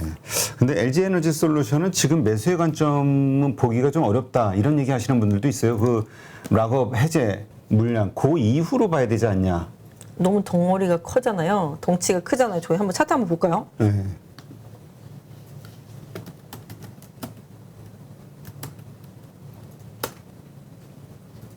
사실 신규 상장 종목은 1년이 넘어가야지 모든 물량이 다 소화가 되잖아요. 그렇죠. 들어왔을 때부터 논란이었었잖아요. 2등으로 들어왔을 때니 뭐 시장을 막 뒤흔들어 놓는 상태였었고. 그렇지. 모든 걸 빨아들여서 그래서 유동성을. 지금 상태 그냥 저는 차트로만 말씀드리면 여기서도 한번 이렇게 빠지기 시작했습니다만은 다시 이겨내고 올라왔는데 여기서 보시면 60일선이 이제 꺾이기 시작했거든요. 60일선이 꺾이기 시작했고 21선까지 꺾이면서 지금 데드 크로스가 난 상태라서 차트만 보는 제 입장에서는 더 많이 빠질 수밖에 없는 그림이라고 보고 있거든요. 기본적으로. 더 하락한다. 그러니까 차트로만 봤을 때는 왜냐하면 뭐 여기 뭐 물론 이제 60일선이 여기서 생겼잖아요. 신규주다 보니까 여기서 생겼는데 이때부터 계속 하락하고 있었다가 다시 올라가다가 내려오기 시작했는데요. 이때에서 21선이 올라오면서 여기서 골든 크로스가 나면서 올라갈 때 텐데 여기서 막히고 또 빠졌거든요. 그래서 기본적으로 여기서 21선이 꺾이고 60일선이 꺾이면서 데드 크로스가 났기 때문에 항상 60일선과 21선이 하향 데드 크로스가 나오면 주가가 좀 많이 빠지는 편입니다. 여기서도 마찬가지가 되겠습니다. 여기서도 하향 데드 크로스 같은 느낌이죠. 그러니까 완전히 겹쳐지지는 않았지만 많이 빠졌었고요. 기본적으로 여기도 그에 대한 우려가 있어서 그럴지 모르겠습니다. 많이 빠지기 시작했는데 개인적으로는 아까 말씀하신 대로 보유수 물량 해제라든지 각종 기타 등등 물량 생각하신다라면은 솔직히 이 종목을 사서 수익을 막 내는 건 사실은 쉽지 않아 보여요. 개인적으로는 그래서 예전에도 오히려 LG 에너지 솔루션보다는 LG 화학이다라고 말씀을 드렸거든요. LG 화학이 조금 더 LG 에너지 솔루션보다는 여러분들이 좀 접근하는 접근하는 부분에 있어서 좀 더 편하고 그 다음에 좀 버티기도 쉽고 사실은 그래서 오히려 LG 에너지 솔루션 그냥 단순히 차트로만 봐드리면 요 앞에 좀 갭이 있어요. 저는 갭 이론자잖아요. 그래서 여기 갭을 메꾸러 내려오는 부분까지 생각해 본다라면은 적어도 여기 36만 원대까지도 일단 좀 1차적으로 내려올 수 있다. 이런 부분들 좀 생각해 보시면서 좀 대응을 하셨으면 좋겠는데요. 일단 저는 차트로만 말씀드리는 거예요. 차트로만 말씀드리면 여기 36만 7천 원 부근 갭매우로 내려올 수 있다라는 부분 생각해 보시면 좋을 것 같고 보유하신 분들이라면은 지금 여기 41만 5천 원대 저항대 재돌파하지 못한다라면은 당분간은 좀 힘들다. 그래서 반등할 때도 41만 5천 원을 강하게 돌파하는지 한번 확인해 보시고요. 보유하신 분들. 그래서 이걸 돌파하지 못하면 다시 되밀려 내려올 가능성에 대해서도 좀 대비를 하시는 전략이 좀 맞겠다. LG 에너지 솔루션 같은 경우는 뭐 수급으로는 뭐 어쩔 수 없습니다. 연기금이 그렇게 LG 에너지 솔루션에 돈을 퍼붓고도 손실을 많이 봤다고 계속 기사에는 나오더라고요, 보니까. 근데 뭐 여기는 어쩔 수 없잖아요. 시총 상위주기 때문에 살 수밖에 없는 입장이다 보니까 사는 부분들이 분명히 좀 있긴 한데요. 수급도 뭐 사모펀드 같은 경우는 지금 계속 매도 나오고 있습니다. 외국인들도 오히려 매도가 좀 우위권에 있다라는 점 보실 수가 있겠는데요. 일단 궁극적으로 뭐 긍정적인 부분들 요새 좀 뉴스 나왔었잖아요. LG 에너지 솔루션도. 그러다가 또 이제 이렇게 좀 악재 같은 그런 얘기들 나오는 거 보면 현대차도 그렇고 그러니까 좋은 뉴스 내놓고 그 다음에 안 좋은 뉴스 나오고 뭐 이런 식으로 해서 좀 변동성이 좀 생기는 부분이 있긴 한데요. 근데 실질적으로 일단 LG 에너지 솔루션이 어떤 판단을 내릴지 좀 지켜보시고요. 그 전까지는 조금 관망하시는 전략, 신규 매수자라면은 그다음에 보유하신 분들이라면은 아까 말씀드린 뭐 여기까지 꼭 내려간다는 아니지만 여기 37만 원을 깨는 수준까지의 조정도 일단 좀 염두에 두실 수 있는 상황이다라는 점 생각해 보시고 올라갈 때마다 41만 5천 원의 저항 염두. 직전 저점으로만 그냥 지지선 만들어 드리면 직전 저점은 여기 38만 5천 원에 있습니다. 그래서 이 38만 5천 원을 잘 지켜내는지 현재 보유하고 계신 분들은 1차적으로 좀 참고해 보셨으면 좋겠습니다. 38만 5천 원이 깨지면 여기 깨지면은 저는 이게 깨지면 다시 좀 밑에까지 갈 수 있다고 생각하고 있어요. 깨고 나서 뭐 1차적인 반등이 나와도 결과적으로는 40만 원대 강하게 돌파하지 못하면 다시 되밀려 내려올 수 있다. 뭐 이런 생각으로 좀 봐주시는 게 좋겠습니다. 알겠습니다. 자, 같은 그 섹터 내의 그 다른 기업들 SK이노베이션, 삼성 SDI 여기도 네. 역시 미국 투자가 계획돼 있기 때문에 이쪽은 어떻게 봐야 될까요? 요새 삼성 SDI는 정말 증권사에서 올라가지. 제일 좋게 보는 섹터죠. 왜냐면 여기서도 제일 좋게 봤었는데 갑자기 좀 안 좋은 얘기 나오면서 훅 빠졌다가 다시 또 요새 실적이 좋다. 이러면서 실적이 답인가 봐요. 상대적으로 실적이 좋다 뭐 이렇게 얘기 나오면서 SDI가 올라가고 있는 모습인데요. 뭐 수급만 놓고 보시면 역시 좀 연기금 수급을 타고 있습니다. 거기에 또 외국인도 지금 3일째 도와주고 있잖아요. 많이 팔았다가 그러다 보니 연기금의 수급과 외국인의 수급 들어오면서 일단 SDI가 상대적으로 좀 견조한 모습 보실 수가 있겠는데요. 뭐 일단 차트로만 말씀드릴게요. 뭐 무슨 다른 변수가 생기는 걸 배제하고라도 일단 차트로만 말씀드리면 일단은 지금 보시면 20일선은 우하향을 하고 있다가 지금 살짝 평평해지고 있습니다. 그래서 일단은 21선이 하향하고 있을 때 넘어갈 수는 있는데요. 완전히 안착시키는 데는 조금 시간이 필요하다고 보실 수가 있겠습니다. 그래서 기본적으로 삼성 SDI 같은 경우는 제가 생각할 때는 한 55만 원대 내려오면은 좀 좋은 기회가 될 수도 있겠다라는 생각을 해보고 있고요. 상대적으로는 여기 보시면 이제 60일선이 막고 있지 않습니까? 그래서 58만 원 부근 되겠습니다. 그래서 58만 원을 강하게 뚫어줘야지만 추세 반전의 포인트가 생긴다. 그래서 SDI 투자하시는 분은 58만 원을 강하게 돌파해 주는지 그다음에 밑에 내려와서 55만 원에서 지지가 잘 되는지 요 짧은 3만 원권의 이 박스권 안에서의 흐름을 좀 잘 보시고 판단을 해보시는 게 좋겠네요. 뭐 최근에 찍었던 여기 53만 원대 부근은 이제 지지선 역할을 좀 해줄 것으로 보고 있습니다. 그래서 이 부분의 지지력은 계속 좀 유지가 해야 될 것 같고요. 만약에 이제 55만 원 부근의 지지가 되게 강하게 되면서 58만 원을 강하게 넘는다. 그러면은 일단 좀 SDI는 조금 변화를 시도하고 있다라고 좀 보실 수가 있지 않을까 싶습니다. 그다음에 SK이노베이션. SK이노베이션은 계속 저가 논란이 있기는 해요. 왜냐하면 상대적으로 네. 상대적으로 SK이노베이션은 S-오일 대비해서 2차 전지 가치가 뭐 거의 평가를 받지 못한다라는 얘기들이 좀 많이 있습니다. 뭐 상대적으로 SK온이 계속 적자가 나니까 어쩔 수 없는 부분이 되겠고요. 그다음에 SK이노베이션 같은 경우 최근에 조금 잘 올라오다가 아시다시피 그거죠. 횡재세라 그러잖아요. 추가 이환수제. 그 부분 그러니까 뭐 유가가 너무 올라서 그로 인해서 이제 너네들은 좀 수익을 많이 봤으니 뭐 고통 분담 차원에서 뭐 이런 얘기 나온 거잖아요. 그래서 그런 논란으로 인해서 엄청나게 많이 빠졌습니다. SK이노베이션 같은 경우도 이쪽은 계속 투자를 결정을 하고 지금 투자를 계속 하고 있는지 제가 그것까지 확인을 못했는데 기본적으로 SK이노베이션은 정유 쪽의 실적이 괜찮아서 2분기에는 실적은 괜찮을 것 같아요. S-오일도 마찬가지인데요. 실적은 이제 괜찮을 것 같은데 이제 그 뒤가 문제가 되겠죠. 아까 말씀하신 대로 2차 전지와 관련되어 있는 내용이 같이 흐름을 탈 수밖에 없으니까. 하지만 이제 상대적으로는 이제 정유 부분이 있어서 좀 잘 버텨주고 있는 것 같습니다. 뭐 저점이라면 제가 이거 예전에 방송하면서 안 계실 때 방송하면서 이제 그어놨던 선이거든요. 여기 지지선 보여드렸고 이게 하락 추세선도 그때 그어드렸어요. 이 하락 추세선을 돌파하고 이 하락 추세선 지금 상단까지 지금 내려와 있는 상태잖아요. 여기서 잘 커버를 하고 올라가 주어야지만 추세를 받고 있었다고 보여주고 있습니다. 그래서 SK이노베이션도 제가 봤을 때는 여기 지난번 최저점이 한 19만 원 정도 되거든요. 그래서 19만 원 정도 조금 마지노선으로 좀 설정해 놓으셨으면 좋겠습니다. 어떤 면에서 보면은 최저점이라고 볼 수도 있겠고요. 그 가격이 이탈되면은 좀 힘들어질 수도 있기 때문에 19만 원을 잘 지지하고 다시 20만 원대로 복귀하는 과정 이런 부분들이 향후 지수가 하락하더라도 잘 방어적인 흐름이 나오는지를 좀 봐주시면 좋을 것 같고요. 추세로만 놓고 보면 여기 보시는 대로 계속 지금 23만 원에 막히고 있거든요.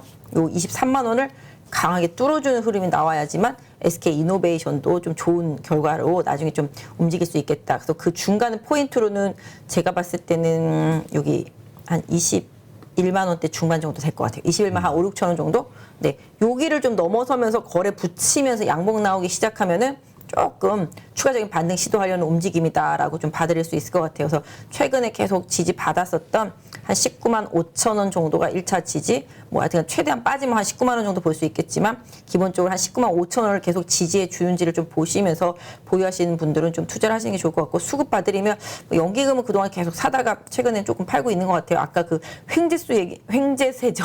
그 얘기 나온 뒤로 좀 팔고 있는 것 같고 외국인은 좀 반대로 사고 있긴 합니다만 이게 아시잖아요. 뭐 쇼크 볼 수도 있는 부분이라서 그런 부분들도 투신권도 좀 팔고 있습니다. 그래서 기본적으로 일단은 정유주들에 대해서 시각이 그동안 엄청 좋았었는데 갑자기 그 세금 얘기 나오면서 좀 요새 많이 꺾여 있는 그런 부분들, 심리적인 부분들은 조금 염두에 두시되 다만 실적은 엄청 좋다. S-오일이 엄청 좋고 SK 이노베이션도 괜찮다라는 부분들 좀 생각해 보시면 좋을 것 같고, 사실 뭐 유가가 올라가면은 가지고 있는 재고 자산에 대한 평가가 올라가니까 일단은 뭐 정유주들이 실적이 좋게 평가가 되고 있습니다. 그리고 또 유가가 또 빠지면 또 빠지는 대로 재고 자산의 평가 손실을 또 계속 얘기를 많이 하잖아요. 왜냐면 비쌀 때 가져왔는데 유가가 빠져버리면은, 그죠? 그거에 대한 손실 부분들. 근데 S-오일은 선입선출, 그다음에 SK 이노베이션은 평균, 이걸로 하기 때문에 약간 유가 변동성에 있어서는 SK 이노베이션이 조금 둔감하다, 아주 민감하지 않다, 뭐 이 정도가 맞겠죠. 그래서 그렇게 좀 평가를 받고 있으니까 유가 변동성에 대해서는 좀 그런 부분을 참고해 보시고, 2차 전지로만 놓고 본다라면은 아까 말씀드린 대로 분위기를, 대표님 말씀하신 대로 분위기는 좀 탈 수 있다, 뭐 이런 부분들. 그래서 방금 말씀드렸던 지지선 좀 19만 5천 원 단기 지지선 좀 잘 활용하셨으면 좋겠습니다. 그렇다면 지금 시점에서 바로 매수할 시점은 아니다, 이렇게 보세요? 아니면 말씀하신 그 하단 지지선을 네. 손절 라인으로 정하고 지금 사도 된다? 저는 19만 원 깨지면 손절할 생각이 있으면은 20만 원 언더권에서는 조금 매수해 볼 필요는 있을 것 같긴 해요. 분할로. 대신에 이제 아까 말씀드린 대로 19만 원 깨지면 손절하면 5% 손절이잖아요. 그렇죠. 뭐 물론 20만 원 딱 샀을 때 얘기고, 밑에 내려오면 19만 5천 원 사면 한 3% 손절도 될 수 있으니까 그 부분은 분명히 19만 원 이탈하고 강하게 반등 없으면은 손절할 계획이다, 나는 칼 손절할 수 있다, 이러신 분들이라면은 조금 분할 매수는 한번 해보실 수 있지 않나 싶습니다. 그러지 않은 분들은 그냥 지금은 아직은 지켜봐야 좀 되고. 관망하시다가 오히려 21만 원 넘어서 22만 원대 올라오면서 양봉 세게 붙을 때, 그럴 때 조금씩 조금 분할 매수 비싸더라도. 들어가는 게 조금 비싸더라도 그게 좀 더 낫지 않나 싶어요. 자, 지금 동국 SNC 급등하면서 신재생 에너지주들 전체적으로 좋은 모습인데, 아까도 잠깐 얘기했죠. 네네. 지금 러시아 문제 때문에 러시아의 어떤 전쟁 시작 이유 때문에 전 세계가 지금 이 에너지에 대한 그 인플레이션을 겪고 있고, 네. 그래서 이제 대안을 세울 수밖에 없으니 이건 계속 좋을 것이다, 유럽의 필요에 의해서 절대적. 그럼에도 불구하고 지금 많이 올랐단 말이에요. 이거를 계속 올라갈 것을 기대하고 들고 갈 것이냐, 아니면 지금 매도 시점으로 봐야 될 것이냐. 2, 3일 좀 많이 올랐죠. 아까 말씀드린 대로 이번 러시아 사태 때문에 제일 피본대가 유럽이다 보니까, 그래도 유럽은 풍력이 세거든요. 예, 유럽은 풍력이 세고 어쩔 수 없이 그거로 인해서 뭔가 더 얻어야 된다라면은 유럽도 그 부분의 정책을 유지할 거거든요. 왜냐면 미국이 태양열 많이 하려고 하는 것처럼 유럽은 또 풍력 쪽을 그렇게 활용을 하고 있기 때문에 또 이게 또 어느 순간 테마가 될 수 있지 않을까 싶습니다. 예전에 보면은 대북주라고 막 했었던, 그렇죠. 대북 관련주들 중에서 이제 전력성 관련되는, 아시잖아요. 송전 관련주라든지 이런 것들이 지금 다시 또 원전 관련주가 돼 있더라고 보니까. 웃을 일은 아니고, 그렇잖아요. 시장이 바뀌니까. 그렇지. 어쨌든 판매하는 아이템은 같은 거니까. 맞잖아요. 그죠? 근데 네. 이제 여기서 판매할 거냐, 저쪽에서 판매할 거냐. 아난티 같은 경우도 이제 북한 내에 있는 그 아난티 그 골프장 같은 경우는 다 까버렸다 그러더라고요. 장부에서. 그래서 이제 그래요? 대북주 아니라고 막 아난티에서도. 하도 그것 때문에 흔들리니까. 네, 그래서 예전에 보면 뭐 개성공단 관련주도 있었고, 뭐 대북 송전 관련주, 그다음에 대북 철도 관련주, 다 이런 식이었었잖아요. 그러다 보니까 이제 지금 생각해 보니까 이런 것들이 어떤 면에서 보면 다 인프라 투자 관련주들이 되어버린 거예요. 그러니까 또 어떻게 또 개별주 쪽을 핸들링하거나 하는 뭐 세력 내지는 뭐 기타 등등의 수급들은 뭐 이런 부분들을 또 활용해 볼 수도 분명히 있는 시간이 올 수도 있지 않나 싶습니다. 그래서 아시다시피 풍력주의 대장은 뭐 동국 SNC하고 CS 윈드, 뭐 이런 쪽들이잖아요. 그러다 보니까 뭐 유럽을 기반으로 한 이런 흐름은 뭐 생각해 보실 수가 있을 것 같아요. 외국인 수급으로 들어왔는데 제가 봤을 땐 이거는 그냥 검은 머리 외국인? 뭐 이런 느낌이 아닐까라고 생각을 하고 있고요. 한번 저걸 볼까요? 저는 이거보다 CS 윈드. CS 윈드. 네. 아이고. 이게 수급이, 보세요. 연기금이 사잖아요. 아, 많이 사네. 네, 연기금이 계속 샀단 말이에요. 5만 1,000원대부터. 그리고 지금 이렇게 5만 9천 원대까지 올라온 외국인이 사잖아요. 그렇다시피 이거는 수급이 있어요. CS 윈드하고 삼강 M&T, 이 회사는 괜찮은 회사거든요. 연기금, 사모펀드, 외국인, 그죠? 특히 여기는 연기금보다 사모펀드의 힘을 많이 받고 있잖아요. 삼강 M&T 같은 경우는 이런 부분들. 그 다음에 최근에 태양광 쪽들, OCI. 아이고 잘못 눌렀네요. OCI. 아하, OCI. 네. 연기금 수급 한번 보시죠. 진짜 빨간색이네. 연기금이 국내 비중을 줄인다는데 그 줄이는 과정 중에서도 연기금이 사면은 그걸 사야 되겠어요? 말아야 되겠어요? 그나마 믿을 수 있는 수급이잖아요. 얘쪽 그렇고요. 한화솔루션도 마찬가지. 연기금을 믿어도 되나요? 지금은 연기금을 믿는 게 아니라 연기금을 이용해야죠. 네, 알겠습니다. 연기금이 엄청나게 손해 많이 봤다고 그러더라고요. 울컥해가지고 내가 순간적으로 움찔했어. 내 돈 가지고서 그런 거 있잖아요. 내 돈 가지고서 왜 내 주식을 빼버리지? 막 이런 거 있잖아요. 근데 저는 연기금을 믿는다기보다 연기금을 활용해야죠. 우리가. 보세요. 지금 말씀드렸던 대로 하나솔루션도 정말 미친 듯이 사고 있잖아요. 그러니까 태양광 쪽에서는 하나솔루션, OCI를 계속 사고 있고 풍력에서는 삼강 M&T하고 CS윈드를 계속 사고 있으니 그들의 선택을 좀 잘 활용해 볼 필요는 있겠다. 다만 아까 말씀하신 대로 동국 SNC도 그렇고 단기에 많이 올라왔으니 눌림목이 나올 때를 한번 보자라고 말씀드릴 수 있을 것 같아요. 알겠습니다. 자, 하여튼 뭐 어떻게 이렇게 힘들게 하루하루 살다 보고 매일 고민하다 보니까 이제 6월 달도 싹 지났어요. 이제 맞아요. 내일이 이제 6월 마지막 거래일인데 그러네요. 마무리를 어떻게 하는 게 좋을까요? 정말 6월달 지옥 같아요. 정말 하늘 내내 빠진 것 같아요. 그렇지. 정말 이럴 수가 있나. 쇼크를 많이 먹었어요. 이럴 수가 있나. 신용도 25조까지 갔던 게 지금 18조까지 줄었어요. 그 신용이 25조에서 18조가 됐으면 7조가 빠진 거잖아요. 오늘 아침에 보니까 17조 5천억 있는데. 그래요? 그거는 어제 건가? 그 1,000만 원짜리 아니 그 일반 이 통계 데이터가 아니라 좀 더 깊숙한 데이터. 1,000만 원짜리 월 1,000만 원을 내고 보는 데이터에 그래요? 나온. 지금 17조 7천억인데 보니까 우리 그래? 사건은. 그래요? 정보를 주고 보는 아침에 데이터. 민재기 팀장이 17조 5천억이래요? 아침에 그런 것 같아. 17조 대였어요. 아침인가. 그러니까 이게 보니까 어제 17조 기준이니까 오늘 또 어떻게 되는지 모르지. 내일 또 빠지겠네 보니까.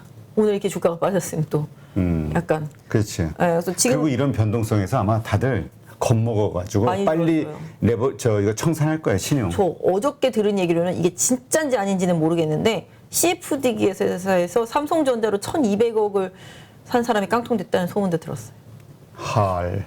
레버리지 풀을 써서. 그런가 봐요. 그래서 그 진짜인지 아닌지 모르겠는데 그런 얘기도 있었다라고 말씀드릴 수 있을 것 같고 하여튼간에 25조에서 17조가 됐다라는 것 자체는 8조가 줄었다는 얘기인데 25조에서 8조가 주면 그게 몇 프로예요? 30% 넘잖아요. 그렇죠. 신용 풀로 썼으면은 어디 갔겠어요? 잔고가 다 없어졌지. 이게 유동성의 힘인 거예요. 그렇죠? 올라갈 땐 이게 좋았어요. 그렇지. 빠질 때는 이게 나빠요. 그리고 그 다음에 뭐가 힘드냐면요. 빠지고 나면은 예탁 잔고가 줄어드니 올라갈 때 받쳐줄 힘도 적어지는 거잖아요. 신규로 뭔가 돈이 유입되지 않는다라면은. 그러니까 내 시드머니가 1,000만 원일 때랑 내 시드머니가 500만 원이 남았을 때랑 달라요. 왜냐면 1,000만 원으로 살 수 있는 것과 500만 원으로 살 수 있는 건 한계가 있는 거잖아요. 만약에 시드머니가 그렇다라면은. 그렇기 때문에 예전에 이게 막 들어오면서 물밀듯이 들어와서 시장을 올려줬을 때의 유동성의 힘보다 빠질 때로 인해서 그 유동성의 힘이 강력하게 하방으로 해줬는데 나중에 또 올라갈 때는 돈이 없으니까 강력하게 못 밀어주는 거죠. 기본적으로. 아시잖아요. 나는 손실이 30% 났지만 원금 가려면 50% 이상 올라가야지 원금이 되는 그렇지. 거잖아요. 손실이 50% 이상 났으면 100% 올라가야지 원금이 되는 거잖아요. 그만큼 빠지기는 쉬워도 올라가기는 사실 어렵거든요. 그렇기 때문에 이게 이렇게 신용 잔고가 떨어지고 나면은 시장에 시드머니가 줄어든 거기 때문에 뭔가 새로운 돈이 들어와야지만 시장이 크게 변할 수가 있거든요. 그렇죠. 그렇지 못하면 맨날 거기서 거기에요. 올라가면 또 팔고 내려가면 다시 사고 그렇죠. 가두리 양식장처럼 그러니까 진짜. 새로 사주는 세력이 없으니. 그러니까 새로운 돈이 들어오기 전까지는 그렇지. 다들 올라가면 이거 팔자, 내려가면 좀 빠졌네 사자 이런 식으로밖에 시장이 움직일 수 없으니 그나마 이 안에서 좀 큰 돈 좀 만지는 연기금의 힘을 좀 이용을 하자라는 말씀을 드리는 거죠. 그래서 알겠습니다. 그래서 지금은 계속해서 지지부진한 장세가 펼쳐질 수밖에 없다. 제가 봤을 때는 7월 중순까지는 그럴 수밖에 없고요. 그 다음에 7월 중순에 나오잖아요. 아기다리 고기다리던 저거 CPI 네, 13일 날 금리 인상 발표 아니고 금리는 23일인가? 뭐 그때요. 그래서 CPI 나오면 그때부터 좀 랠리가 나올 수도 있고.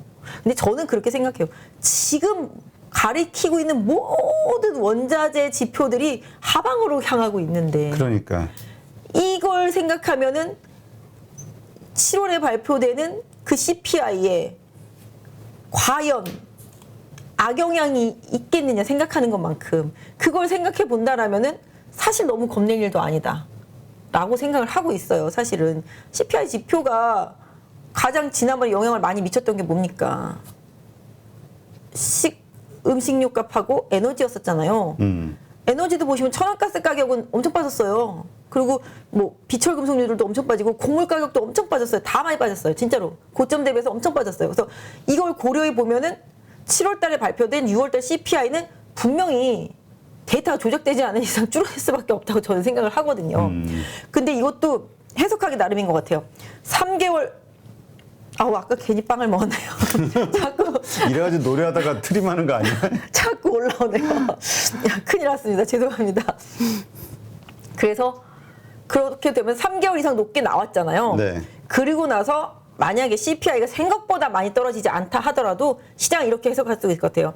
이렇게 극악을 달렸는데도 이제 4개월 때 천정이 만들어졌다 라고 생각할 수도 있겠고, 그죠? 만약에 생각보다 낮게 나와가지고서 확 빠지면 이제 꺾였구나 라고 생각할 수도 있겠죠. 그래서 시장은 항상 자기들 맘대로 유리한 대로 해석하잖아요. 네. 그렇기 때문에 제가 봤을 때는 그 CPI 발표할 때 지금의 여러 가지 원자재 가격의 동향으로 봤을 때 결코 생각보다 높지는 않을 것 같다라는 생각.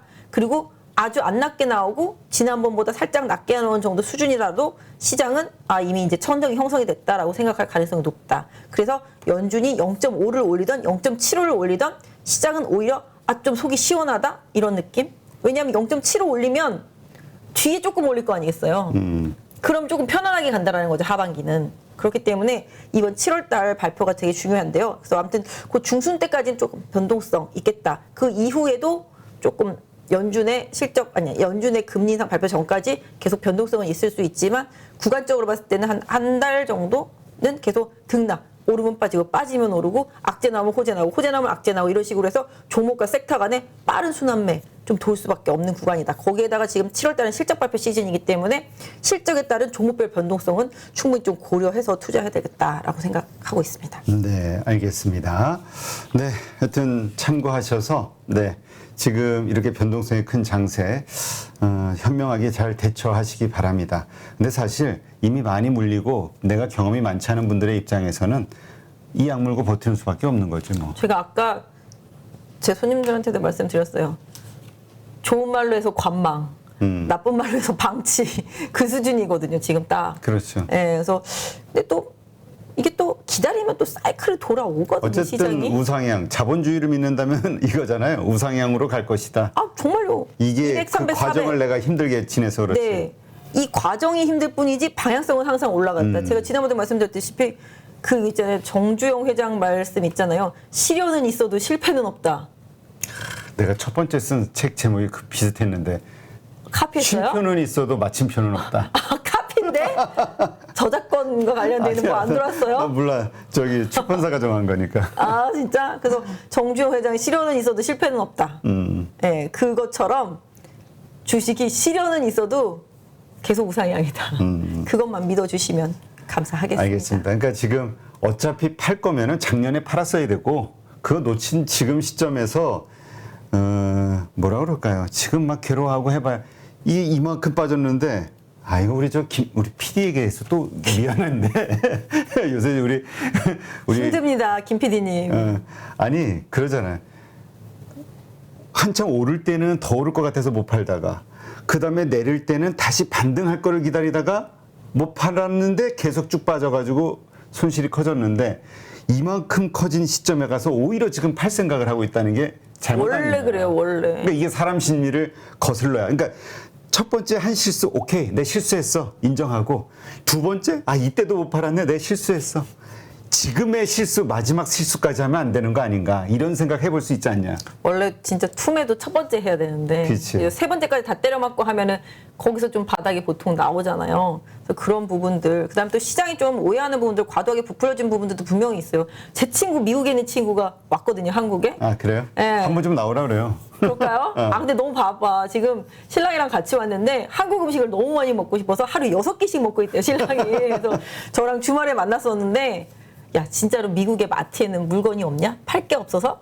그랬거든요. 그랬더니 다 뻥이야 그러더라고. 그러니까 우리 언론들이 자극적인 것만 이렇게 자꾸 네. 지표를 뽑는다고 하더라고. 맞아. 사진도 고기만 딱 찍어 와서 그런 거래요. 어제 그 홍춘욱 박사하고도 얘기를 해보니까 미국의 인플레이션이 막 올라가고 있는 그러면서 생기는 그 인건비의 상승 이거를 얘기하는데 우리가 그러면서 막 서비스 이거 20% 올랐더니 뭐 10몇 프로가 올랐네 뭐 이런 얘기를 하잖아요.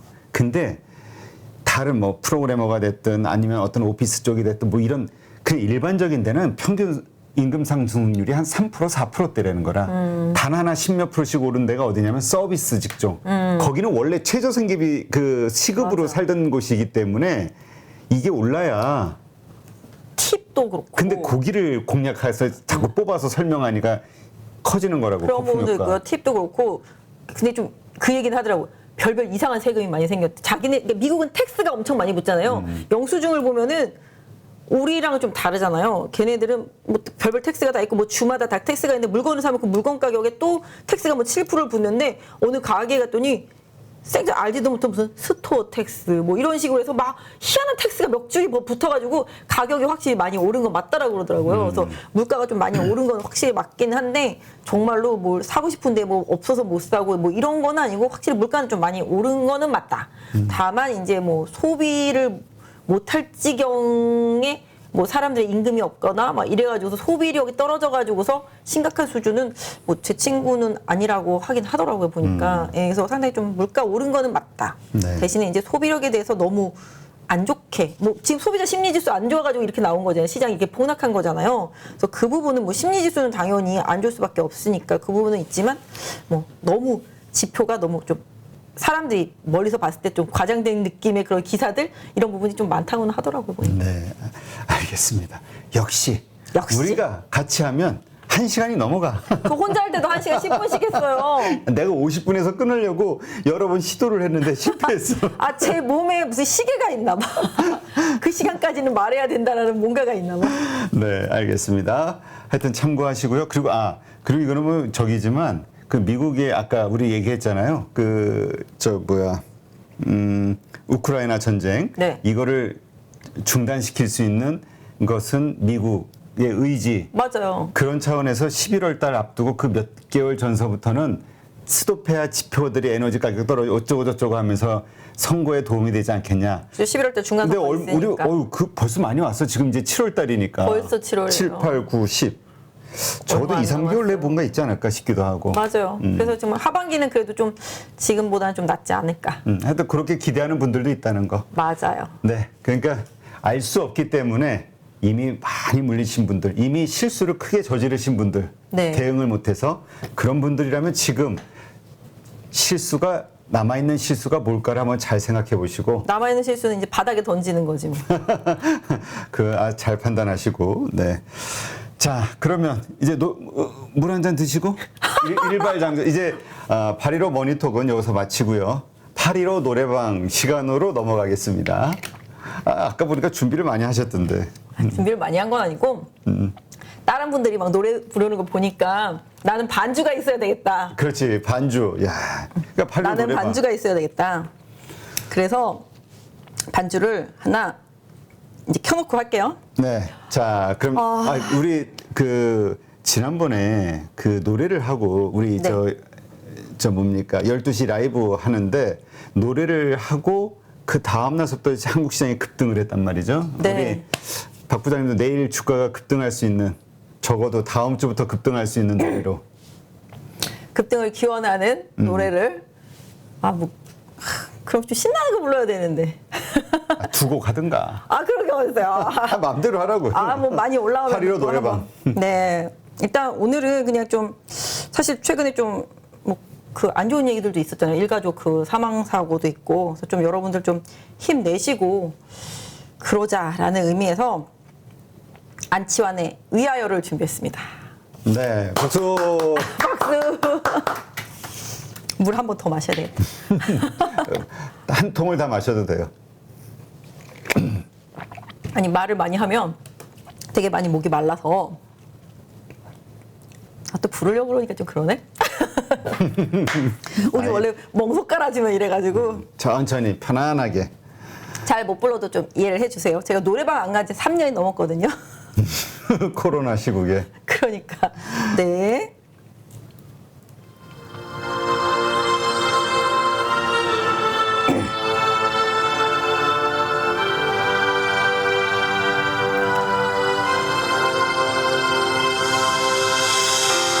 위하여 위하여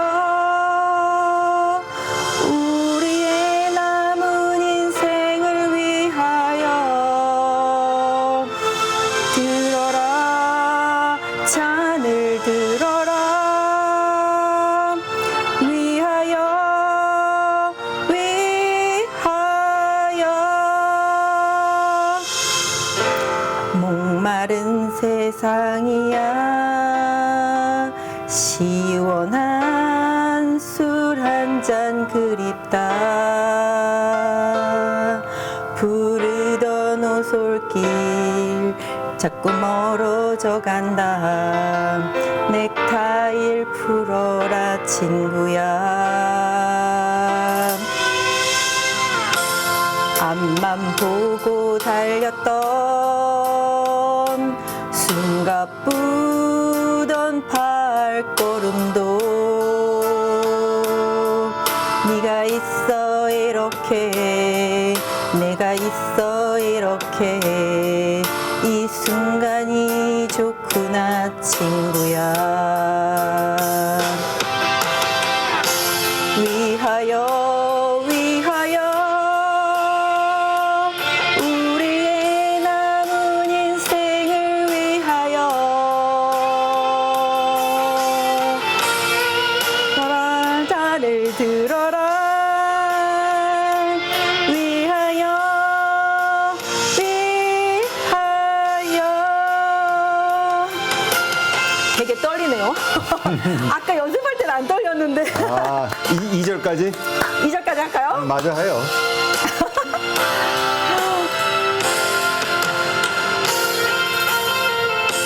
무정한 세월이야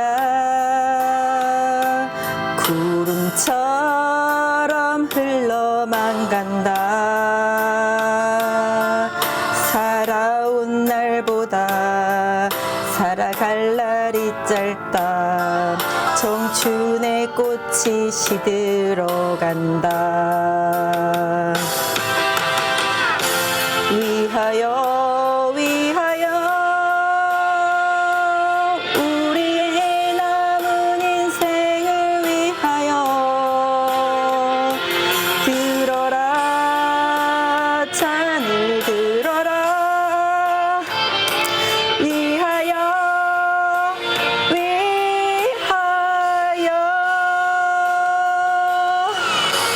위하여 위하여 우리의 남은 인생을 위하여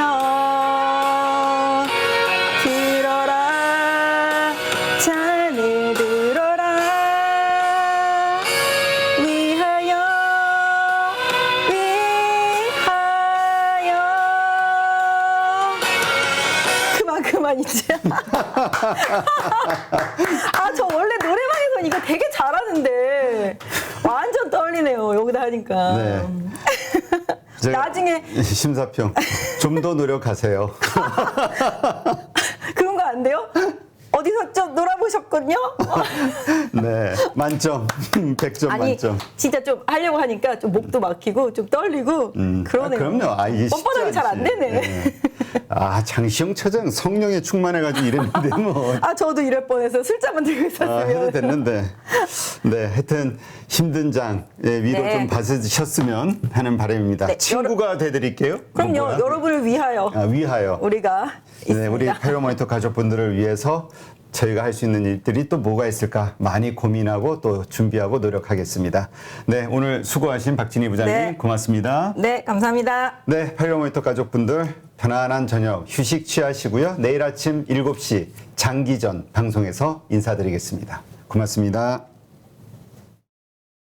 약 4억을 투자해서 한 1억 정도 수익이 나고 주식 선물로 해서 한 1억 정도 수익이 난 계좌입니다. 그래서 저 20년 노하우를 벤치마킹 하는 것이 고수익 가는 길이라 저는 생각하고 있습니다. 네, 이번에 8.15 캠퍼스에서 정말 특별한 교육 프로그램을 준비했습니다. 많은 분들이 고민하시죠. 어디에서 사야 되는지, 그리고 얼마에 팔아야 되는지, 이것을 몰라서 참 많은 돈을 잃는 경우들이 있습니다. 그리고 좋다고 생각해서 샀는데 결국 그 자리가 물리는 경우도 있고요. 그래서 우리 영상에서도 여러 번 소개해드렸던 공매도의 고수시죠. 물론 공매도뿐만이 아니라 일반 매수와 관련된 투자자로서도 상당한 수익을 얻고 계시는 분인데요. 그래서 이번에 김영옥 저자님과 함께 우리 많은 개인 투자자들이 실력을 높이고 어떤 시장 환경에서도 돈을 벌 수 있는 전천후 투자자가 될 수 있는 그러한 기회를 준비했습니다. 안녕하세요, 대표님. 네, 안녕하세요. 잠깐 말씀드렸지만 시장이 상승을 하든 그다음에 하락을 하든 어느 쪽으로든 돈을 벌 수 있는 기술, 기법이라는 거. 네, 이거가 상당히 우리 개인 투자자들에게는 매력적인 포인트가 아닐까 생각이 돼서 이번에 정말 삼고초려해서 모셨는데요. 최근에 성적이 어떠신지 여쭤봐도 될까요? 저는 전업 투자자이기 때문에 그냥 월 단위로 손실 난 달이 거의 없다시피 합니다. 그래서 꾸준하게 수익을 내고 있습니다. 최근에 제가 공매도에 대해서 주간 동화하고 대담을 했는데 거기에 그 계좌 인증을 하려 해서 제가 계좌 인증을 한 계좌가 2개가 있습니다. 그것을 자료로 첨부하겠습니다. 자, 이게 계좌 보면 하나는 CFD 계좌 약 4억을 투자해서 한 1억 정도 수익이 나고 주식 선물로 해서 한 1억 정도 수익이 난 계좌입니다. 아, 네. 그럼 2월 달에만 2억 정도의 수익을 올리셨다. 예, 대표적으로 이제 공매도 자리를 잘 잡으면은 그렇게 수익이 난다는 것을 제가 보여준 거죠. 그래서 정말 시장이 떨어지거나 혹은 상승하거나 양쪽에서 이제 돈을 벌 수 있는 네, 그런 기법을 가지고 계시기 때문에 상당히 특별하다. 저도 그렇게 생각이 되는데요. 공매도와 일반적인 우리 주식 투자 이 양쪽을 다 같이 하는 투자를 하고 계시는 건가요? 지금 현재도? 예, 저는 지금 매수와 매도, 공매도를 다 반반 정도 합니다. 손흥민 축구 선수가 축구를 잘하는 이유가 왼발, 오른발 사용하기 때문에 축구를 잘합니다. 제가 좀 주식의 차트를 잘 보는 이유도 공매도를 오래 했기 때문에 매도 자리가 정확하게 보입니다. 왜냐하면 저는 매도 포지션을 하기 때문에. 반대로 또 매수 자리도 잘 보입니다. 결국 공매도와 매수는 제가 다음에 기회가 되면 설명하겠지만은 밀접한 연관이 있습니다. 그래서 일반 투자자들도 쉽게 배우면은 성률이 한 90% 정도 나올 수 있도록 교육을 할 수 있습니다. 공매도를 활용해서 오히려 사야 되는 자리들을 알 수 있는 거잖아요. 네, 맞습니다. 이러한 것과 관련된 기법들은 어떤 것들이 있나요? 간단하게 4가지 기법을 저도 실제 매매를 해서 이제 검증한 기법인데 강남 나이트 기법이라고 우리 땅은 강남이 최고 좋잖아요. 그렇죠. 차트상에서도 그런 강남 자리가 성률이 한 80%, 90% 나오는 자리가 있고 신고가 자리. 네. 또 하나는 급락에서 턴, 그 다음에 윗꼬리 거래 극강 기법이라고 4가지 기법을 통해서 매수로서는 충분히 개인들이 수익을 낼 수 있습니다. 또 공매도 자리는 2군데, 저점에서 공매도 자리, 고점에서 공매도 자리 2군데만 배우더라도 충분히 개인들도 적용해서 수익을 낼 수가 있습니다. 네. 네. 그런데 많은 분들이 또 오해하실 수 있는 게 공매도에 대해서는 워낙 이미지가 안 좋기 때문에 그러니까 개인 투자자들이 희생을 그 외국인과 기관의 어떤 불공정한 공매도로 인해서 희생을 받는다라고 생각을 하는 피해의식을 가지고 있는 분들도 있거든요. 그러나 이 공매도에 대해서 명확하게 이해를 하고 있다면 공매도를 쳐서 돈을 버는 것도 가능하지만 공매도 치는 자리를 피할 수 있는 안목이 생길 수도 있는 거겠죠? 제가 이제 공매도를 안 하더라도 공매도 치는 자리를 알기만 하더라도 개인들이 매수를 실수 안 하기 때문에 계좌의 수익에 큰 도움이 됩니다. 네. 모든 주식 거래를 코스피 300, 그다음에 코스닥 200, 소위 우량주 중심으로만 한다라고 말씀하셨거든요. 거기에는 뭐 어떤 특별한 이유가 있을까요? 예, 제가 이제 20년 동안 전업 투자하면서 개별 종목, 이제 테마주와 잡주들을 매매하다 보니까 럭비공처럼 어떻게 튈지를 예측을 할 수가 없습니다. 그래서 운에 맡기는 매매를 많이 했다는 거죠. 네. 그래서 우리가 개인 투자자들이 그런 매매를 많이 해서 어떤 경우는 수익 났다가 손실 났다가 그 결과를 알 수가 없기 때문에 손실이 많이 납니다. 따라서 우량주 위주로 하다 보면은 예측이 가능합니다. 네. 이 차트상에서 상승 차트가 보이고 하락 차트가 보인다는 거죠. 그래서 코스피 300, 코스닥 200, 즉 500종목 이내에서만 주로 매매를 하기도 하고 교본에 교육할 예정입니다. 수강생들이 등록을 하게 되면 VOD 강의를 들으면서 그 다음에 월 2회 우리 저자님과 실시간 소통을 하면서 배워나가게 되는데 그 기간 몇 개월 정도 배우면은 우리가 그래도 이 교육 과정을 마무리하게 될까요? 저랑 단기 교육을 받고 저 매매하는 거와 여러분들 매매했던 교육생들 같이 피드백을 받아야만 실력이 좋아지고 결과가 좋게 나온다 봅니다. 그래서 한 12개월 정도 교육을 마치면은 회원들의 한 90% 정도가 수익을 날 수 있도록 그런 교육생을 제가 만들고 싶습니다. 이 영상을 통해서 우리 8.15 캠퍼스에서 진행하는 김용옥 저자님의 투자 기법을 배우려고 관심을 가지신 분들, 이런 분들에게 마지막으로 한 말씀 하신다면 어떤 말씀이 있을까요? 자, 주식을 어렵게 배우려고 하지 마시고 고수의 기법을 벤처마킹 하는 것이 시간과 경제적으로 전략이 됩니다. 그래서 저 20년 노하우를 벤치마킹 하는 것이 고수익 가는 길이라 저는 생각하고 있습니다.